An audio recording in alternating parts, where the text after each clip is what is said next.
नमस्कार, आप देख रहे हैं दस्तक। आपके साथ मैं हूं चित्रा त्रिपाठी। कानपुर में 8 पुलिस वालों को धोखे से मारने वाले गैंगस्टर विकास दुबे 8वें दिन ही एनकाउंटर में ढेर हो गया। वो बंदूक के सहारे जीना चाहता था, बंदूक के जरिए मौत तक पहुंच गया।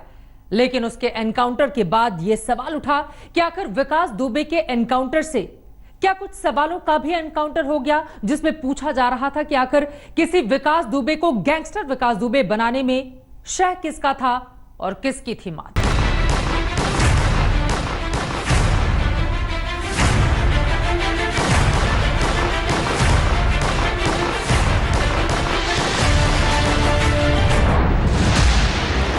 विकास दुबे मारा गया।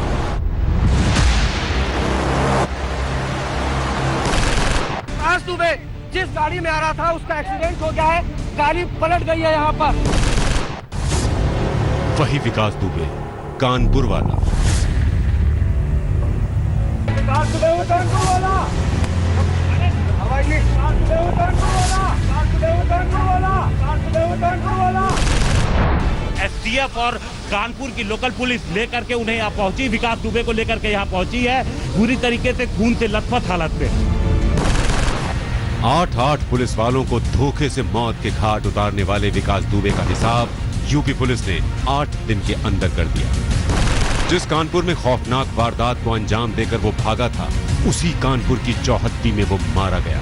उस वक्त जब यूपी एसटीएफ की टीम उसको उज्जैन से लेकर आ रही थी, तो उसने भागने का प्रयास किया और फिर एनकाउंटर में चली 4 गोलियों ने उसका काम तमाम कर दिया।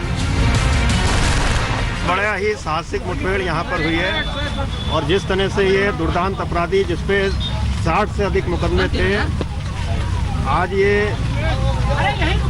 जब इसको लाया जा रहा था, यहाँ पर एक्सीडेंट हुआ है, मुठभेड़ हुई है, उसके बाद ये मार गिराया गया है। लेकिन इस एनकाउंटर ने कुछ बड़े बड़े यक्ष प्रश्न खड़े कर दिए।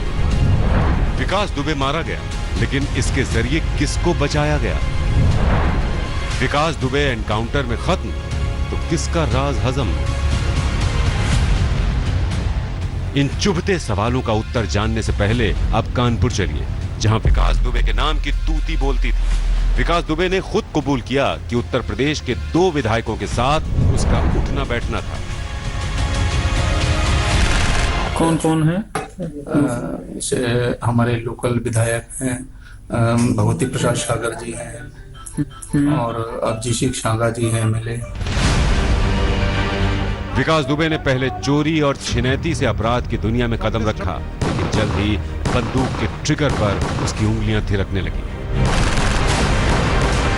आज 4 गोलियों का शिकार हुआ विकास दुबे अब तक 16 लोगों को गोलियों से छलने का अपराधी रहा है। तो सवाल है कि ऐसा अपराध वो अपने दम पर कर रहा था या खाकी और खादी के रसूखदार लोगों का उसके ऊपर हाथ था? बीजेपी के जिन 2 माननीय विधायकों का उसने नाम लिया था, उन दोनों का मानना है कि विकास दुबे गलत कह रहा था। लोगों को डराया और वोट डालने से, हमारे पक्ष में वोट डालने वाले लोगों को भी इसने मना किया, हमारा काफ़ी नुकसान किया।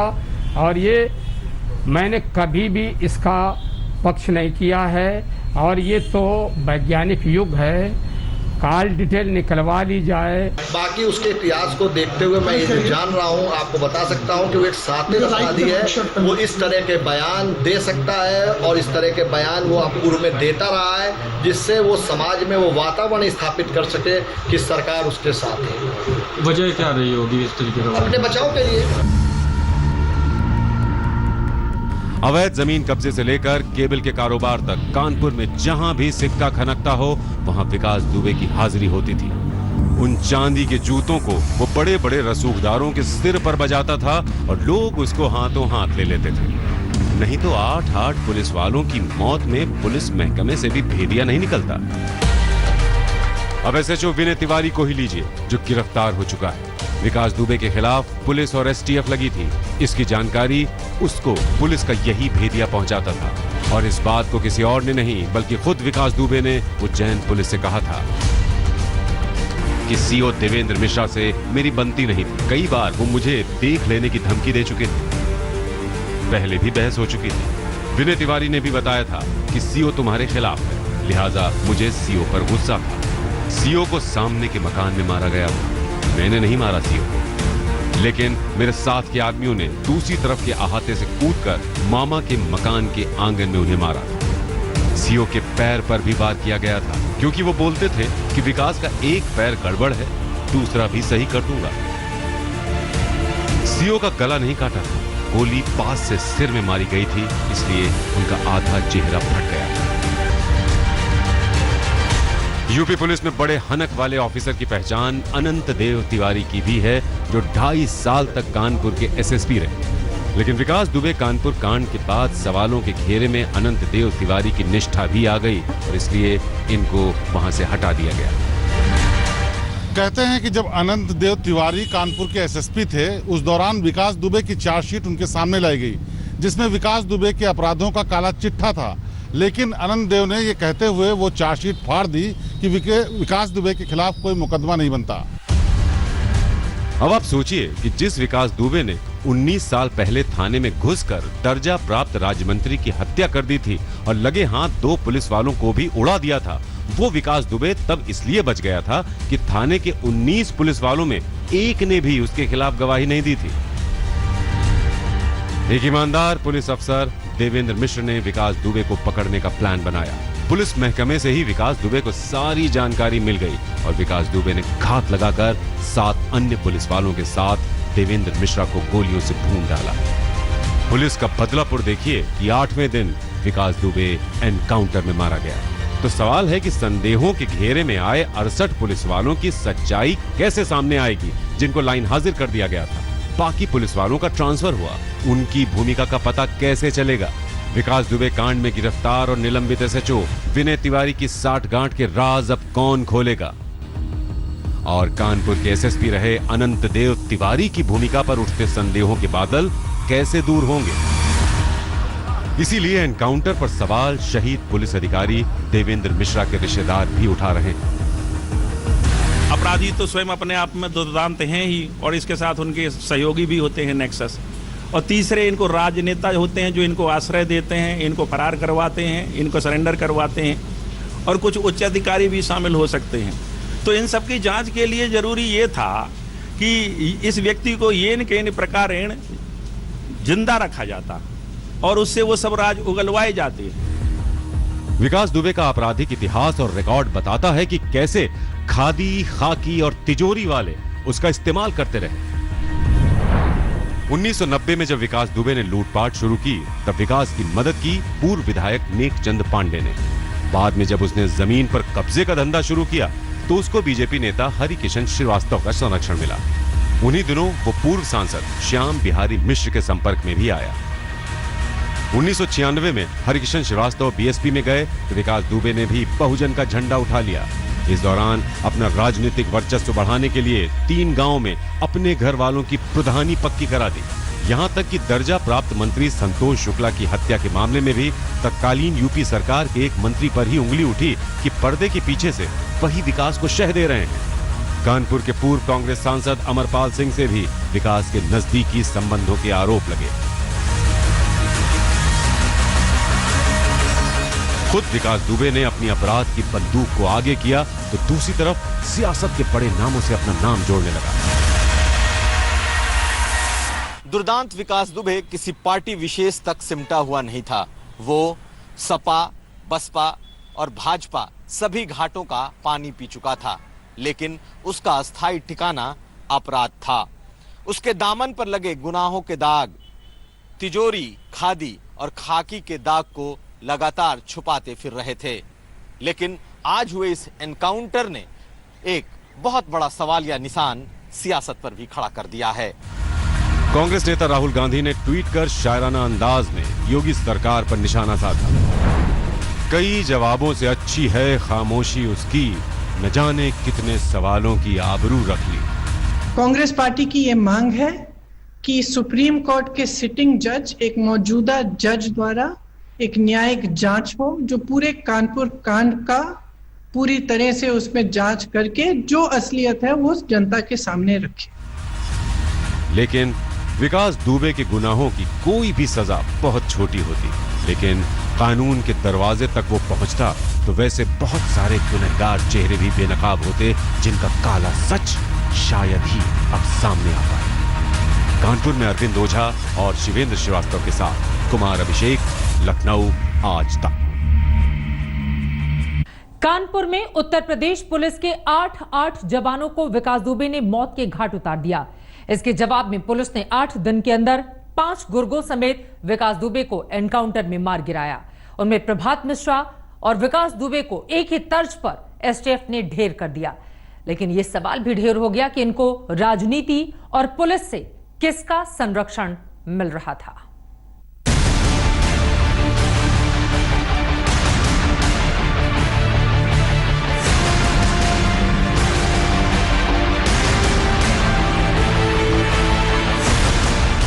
जिंदगी भर हथियारों से खेलने वाला विकास दुबे हथियारों से ही मारा गया। हर अपराधी का जो अंजाम होता है, इसका भी यही हुआ। लेकिन एनकाउंटर में इसके मारे जाने के बाद सवाल उठा कि क्या इसके सियासी संरक्षक हैं जिनको बचाने की कोशिश में विकास दुबे का एनकाउंटर हुआ? ये सवाल उत्तर प्रदेश की पूर्व मुख्यमंत्री मायावती ने उठाया, जो चाहती हैं कि विकास दुबे को राजनीतिक संरक्षण देने वालों को सख्त सजा मिले। वैसे अपने राजनीतिक संरक्षकों की बात करने में विकास दुबे मायावती का भी नाम लेता था। आप पार्टी चेंज कर लीजिए बीएसपी और पार्टी में आ जाइए। कई पार्टियों ने ऑफर की है, तो रूरल पार्टी का प्रेशर तो मान लीजिए जानते हैं जाता रहता ही है। लेकिन चूंकि बसपा मेरा अपना घर था जिसमें 12 साल से मैं रह रहा हूं, और वहां के एक्स चीफ जो पहले chief minister ex chief minister हैं, जो हमारी बसपा सुप्रीमो है बहन जी, बाई नेम बाई फेस जानती हैं हमको। 100 आदमी बुलाती हैं कि भाई विकास तेरे साथ बड़ा अन्याय हो रहा है, गलत हो रहा है, तो मैं उस घर को कर कैसे छोड़ दूँ बताओ, है ना।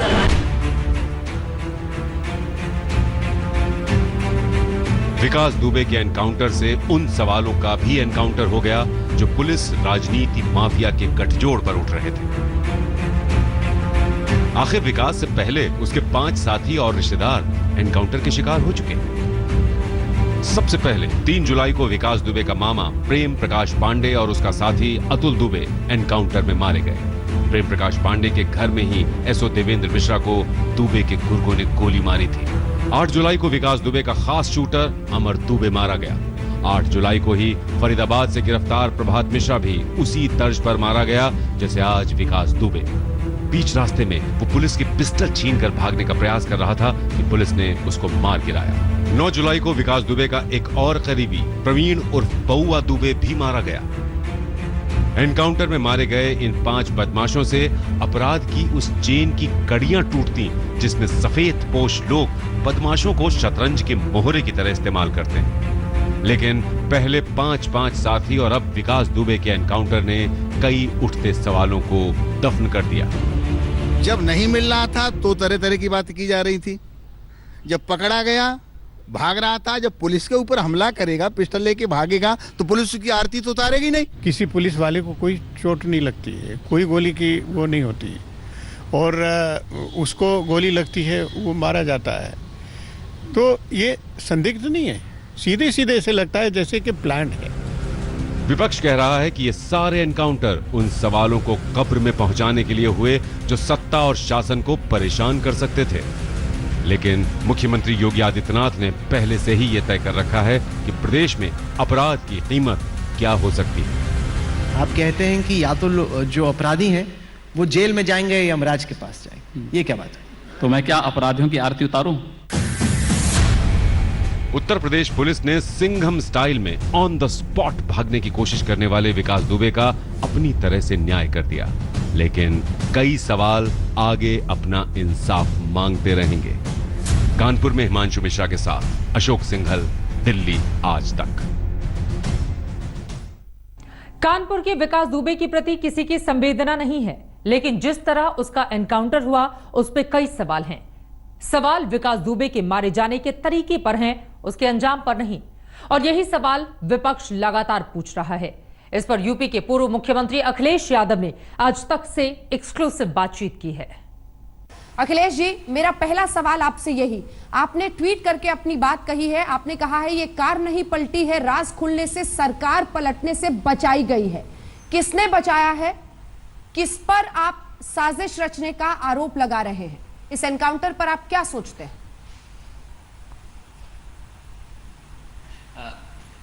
जिस दिन से ये घटना हुई है उस दिन से जिस तरीके से सरकार को फैसले लेने पड़ रहे हैं, पूरे के पूरे थाने को हटाना पड़ा, हर कर्मचारी पुलिस अधिकारी जो थे उनको हटाना पड़ा, कानपुर के पुलिस कप्तान बहुत दिनों से थे उन्हें हटाना पड़ा, जो चौबेपुर थाने के इंचार्ज थे जिन पर मुखबिरी का आरोप था उन्हें जेल जाना पड़ रहा है, और ये आरोप लग रहे हैं कि पुलिस की मुखबिरी पुलिस ने कर दी, और जिसका परिणाम ये हुआ कि 10 जवान शहीद हो गए। 10 जवान शहीद हुए, 8 कुछ तो मौके पे जिनकी जान चली गई, कुछ इलाज के दौरान जिनकी जान चली गई। आखिरकार दोषी कौन है? और आज जब ये सूचना मिली है कि विकास का इनकाउंटर पुलिस ने किया है, कल तो ये खबर आ रही थी कि मंदिर में जाकर के उसने आत्मसमर्पण किया है। जिसने आत्मसमर्पण किया हो, उत्तर प्रदेश की एसटीएफ पुलिस लेने गई हो और रास्ते में ये घटना हो गई हो, ये पहली बार नहीं हुआ है जहां पर उत्तर प्रदेश की सरकार पर प्रश्न लगे हों। Human right commission, national human right commission ने सबसे ज्यादा अगर किसी सरकार को नोटिस दिए हैं तो उत्तर प्रदेश की सरकार को नोटिस दिए हैं। ये फेक इनकाउंटर या इनकाउंटर इसलिए किया गया है कि जिससे कि तमाम राज्यों से पर्दा ना उठ जाए। तमाम राज्य उसमें दफन थे कि कौन कौन शामिल था उसमें, कौन बढ़ावा दे रहा था, कौन पॉलिटिकल लोग थे जिसकी वजह से इतने बड़े अपराध उस इलाके में हो रहे थे। मेरा सवाल अगला आपसे यह है कि जिस तरह से बीजेपी पूरे मामले को रख रही है, उनका यह कहना है कि विकास दुबे की मां ने बीते दिन कहा था कि वो समाजवादी पार्टी में इस वक्त था। उससे पहले उसकी पत्नी के भी समाजवादी पार्टी से मेंबरशिप का पेपर दिखाया गया। क्या समाजवादी पार्टी से उसका कोई रिश्ता किसी भी वक्त पर नहीं रहा? क्योंकि राजनीतिक संरक्षण इस व्यक्ति को हर पार्टी से मिली थी। उसने 2 बीजेपी विधायकों का नाम लिया था, उन्होंने मायावती बहन जी का नाम लिया था, कहा था मुझे चेहरे से पहचानती है, मेरे दोस्तों को टिकट देती है। हर पार्टी से इसके रिश्ते थे। हाँ, हालांकि अगर संभव हो, शायद ये संभव नहीं होगा कि 5 साल के हम सीडीआर निकलवाएं और उनके और उसके आसपास के लोगों के। मैं समझता हूं जो आरोप समाजवादी पार्टी पे लगाया जा रहा है, समाजवादी पार्टी की मांग है कि पिछले 5 साल का सीडीआर जनता के सामने रखा जाए, जिससे ये जानकारी हो सके कि कौन कौन से पॉलिटिकल लीडर्स या कौन सी पॉलिटिकल पार्टीज के सीधे सीधे संबंध थे। जहां तक सवाल चुनाव लड़ाने का है, उस जगह पर उस वार्ड में जिला पंचायत सदस्य के चुनाव में समाजवादी पार्टी की प्रत्याशी दूसरी महिला थी, उनको चुनाव लड़ाया गया था। जहां तक ये पर्ची दिखाई जा रही है कि समाजवादी पार्टी के बुलेटिन के मेंबर थे। कल को अगर कोई और मैगजीन उसके पास होती तो क्या वो सीधा सीधा उसका मालिक उसके लिए वो था? पता नहीं वो थी भी पर्ची के बाद में बना ली गई। ये बीजेपी से अच्छा कोई नहीं जानता। मुझे दुख इस बात का है कि उनकी मां से भी यह कहलवा दिया गया कि हां ये समाजवादी पार्टी का सदस्य था। तो देखिए बीजेपी की कितनी बड़ी चाल है, और बीजेपी की सरकार होते हुए बीजेपी को अपने अधिकारियों पे कार्रवाई करनी पड़ रही हो, पूरा का पूरा थाना उन्हें हटाना पड़ रहा हो। जो शहीद हुए हैं उनको दिखावे के लिए, जिससे कि पूरी की नाराजगी भारतीय जनता पार्टी पे ना हो, इसलिए दूसरे पार्टियों का भी नाम ले लें। मेरी मांग है कि सीडीआर जारी करें, सीडीआर जनता को दिखाएं कि कौन कौन इसमें शामिल थे। जो इनकाउंटर हुआ है वो इसीलिए हुआ है कि भारतीय जनता पार्टी के नेताओं के राज न खुल जाएं, भारतीय जनता पार्टी का राज न खुल जाए। विकास दुबे के एनकाउंटर के तरीके पर सवाल उठाए जा रहे हैं तो सरकार और पुलिस की तरफ से भी जवाब दिए जा रहे हैं। लेकिन एनकाउंटर की बिसात पर उठे 7 सवालों पर आप भी जरा गौर कीजिए। उज्जैन में जब गिरफ्तार हुआ तो ट्रांजिट रिमांड पर क्यों नहीं लिया गया? विकास दुबे जैसे अपराधी के हाथ खुले क्यों थे? अगर गाड़ी पलटने से 4 पुलिस वाले घायल हो गए, लेकिन विकास दुबे को खरोंच तक क्यों नहीं आई? उसका मास्क तक कैसे नहीं हटा? विकास दुबे एक पैर से लंगड़ाता था, तो फिर 56 साल की उम्र में वो 3-4 किलोमीटर तक पुलिस को कैसे छकाता रहा? जब वो भाग रहा था तो पुलिस की गोली उसकी पीठ की जगह उसके सीने में कैसे लगी? एनकाउंटर से पहले विकास दुबे की गाड़ी बदलने की वजह क्या बनी? एनकाउंटर से पहले मीडिया की गाड़ियों को एसटीएफ ने क्यों रोक दिया? यूपी एसटीएफ कह रही है कि विकास दुबे ने हथियार छीन ली, भागना चाहा तो उसको मजबूरन मारना पड़ा। लेकिन इससे ठीक पहले मीडिया को रोकने की आखिर क्या जरूरत पड़ गई थी? हम आपको दिखाते हैं आपके पसंदीदा चैनल आज तक को काम करने से रोकने की कोशिश कैसे एसटीएफ ने की, और यह भी कोशिश की कि उनका पीछा मीडिया हरगिज ना करे। आखिर क्यों?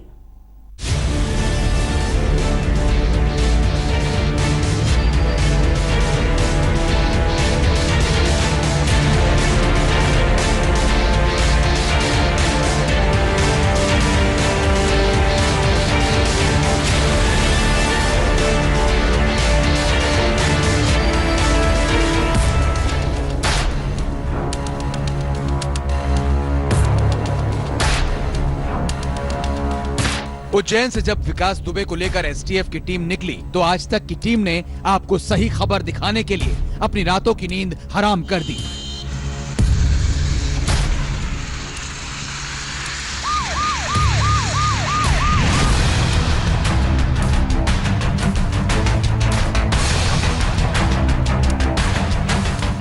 बिना रुके करीब 2.5 घंटे के सफर के बाद एसटीएफ का काफिला रात करीब 9:30 बजे शाजापुर से पचोर के बीच एक पेट्रोल पंप पर रुका,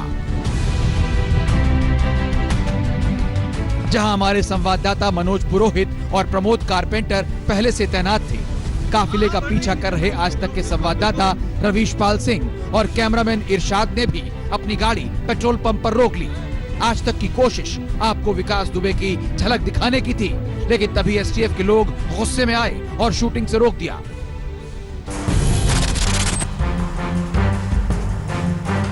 शाजापुर से करीब 30 किलोमीटर आगे एक टोल प्लाजा पार करने के बाद पचोर से करीब 10 किलोमीटर पहले एक ढाबे के बाहर अचानक एसटीएफ के काफिले में शामिल एक इनोवा कार ने आज तक की टीम की गाड़ी को ओवरटेक कर लिया। फिर एसटीएफ वाले निकले और आज तक की टीम की गाड़ी की चाबी निकाल ली। इतना ही नहीं, कैमरामैन इरशाद से धक्का मुक्की भी की। आज तक की टीम ने दफ्तर में और सीनियर पुलिस अफसरों को फोन पर एसटीएफ की अलोकतांत्रिक हरकत की जानकारी दी।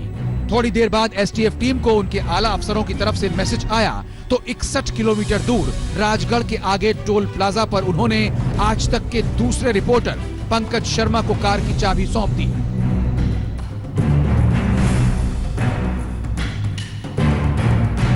सवाल है कि आखिर ऐसी क्या पहरेदारी थी जो मीडिया को अपना काम करने से रोका जा रहा था? 7 दिन में एक अपराधी को पकड़ने में नाकाम रहने वाली यूपी की एसटीएफ मीडिया पर अपनी बहादुरी दिखाकर क्या साबित करना चाह रही थी? लेकिन आज तक की टीम यूपी पुलिस से बिना डरे आप तक विकास दुबे की हर खबर पहुंचाने में डटी रही। उज्जैन से रवीशपाल सिंह, प्रमोद कारपेंटर और पंकज शर्मा के साथ हिमांशु मिश्रा, कानपुर, आज तक। विकास दुबे खत्म, किसका राज हजम? दस्तक इसी पर आप देख रहे थे। एक छोटे से ब्रेक के लिए हम रुकेंगे। खबरें आज तक पर लगातार जारी हैं, आप देखते रहिए आज तक। नमस्कार, मैं हूं अंजना ओम कश्यप। हमें उम्मीद है ये वीडियो आपको पसंद आया होगा। लेटेस्ट खबरों के लिए यूं ही देखते रहिए आज तक, और इस वीडियो के पसंद आने पर लाइक, शेयर एंड सब्सक्राइब करना ना भूलें।